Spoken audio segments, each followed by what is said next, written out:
Если чеченцы не боятся Кадырова, почему в Чечне так не газуете на него, как за границей?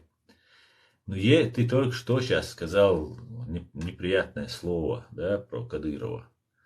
Я тебе предлагаю открыто, вот как я, сесть и сказать это в России. Не в Чечне, в России. Не на своего даже, а на соседнюю республику. Не на Путина даже, а на Кадырова. Скажи, если ты мужчина.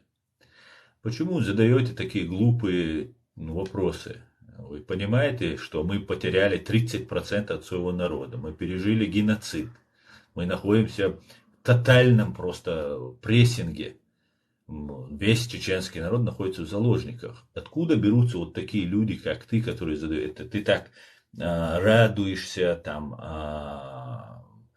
как бы подкалываешь так, да?